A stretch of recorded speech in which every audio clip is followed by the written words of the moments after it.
তার বিপরীতে তিনি কেমনে করে আছেন? আমরা জানি একটা গাছ যখন লাগাই, সেই গাছের ফলটা কোথায় ধরে? গোড়ায় না আগায়? ফলটা কি গাছের মূলে থাকে না গাছের আগায় থাকে? নিশ্চয়ই গাছের আগায় থাকে, ডালপালায় থাকে, সেখানে ফল ধরে।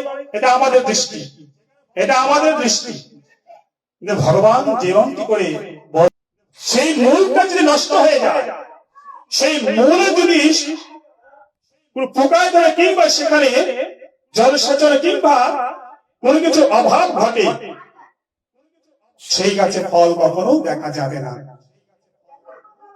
গাছে ফল পেতে হলে জলটা কোথায় দেওয়া লাগবে? গাছের ফলের আগায় না গোড়ায়? নিশ্চয়ই গোড়ায়। গাছের মূলে জল দিতে হবে, আর সেই মূলটা পুরুষোত্তম রূপে তিনি বসে আছেন সেখানে। আমাদের ছত্র ছায়ার মতো ছায়া দিচ্ছেন, শান্তি দিচ্ছেন, ভরসা দিচ্ছেন, জ্ঞান দিচ্ছেন। তাই সেই মূলটাকে ধরে তাকে চিরে তার রথের সাধনা বর্জন করতে হবে। এই মাসে বিশেষ করে তাই ঠাকুর বলছিলেন, উষা নিষ্ঠায় মন্ত্র সাধন জলম করাই যথাসময় ইষ্ট নির্দেশ মুক্ত করাই তো। এটাই তপস্যা করে যুগে শ্রীমান মহাপ্রভু সে একই কথা বলছেন। হাতে করো গৃহকর্ম, মুখে বলা হরি, অনায়াসে দিবে তুমি ভবনদী পারি।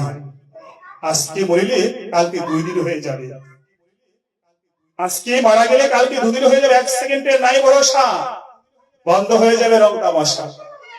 আমরা গুরুকে ছাড়া, ভগবানকে ছাড়া, অর্থাৎ ইষ্টাহীন নিষ্ঠাহীন ইষ্টহীন হয়ে যাহা কিছু কর্ম করছি, সেগুলো রং তামাশা, আর কিছুই নয়।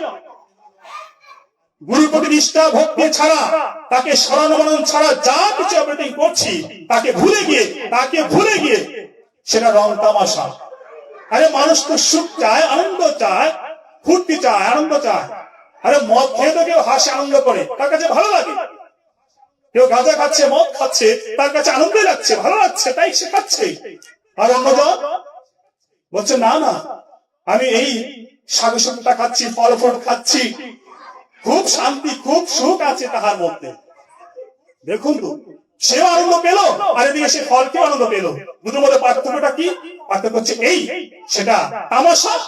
যাহা মদ খেয়ে গাঁজাকে আনন্দ পেল, যাহাকে সে প্রকাশ্যে কাউকে ভাগ দিতে পারো না, আর যদি সে প্রকাশ্যে কাউকে ভাগ দেয়, তুমিও একটু 1 গ্লাস মারো, তাহলে বুঝবেন সে নিজের ক্ষতি হলো, অপরকেও ক্ষতি করেছে। আর আপনি যখন, আমি যখন এই ইষ্টভাবে গুরু ভাবে যখন এই ভক্তি সহকারে যাহা কিছু গ্রহণ করব কিংবা নিবেদন করব, তাহার ভাগ যখন অন্যকেও দেব, সেই অমৃত আমি যেমন পান করব, আপনিও তেমনি সেই অমৃত পান করবেন। যা পান করলে আমাদের এই মানব সত্তাটা অতি সত্তরই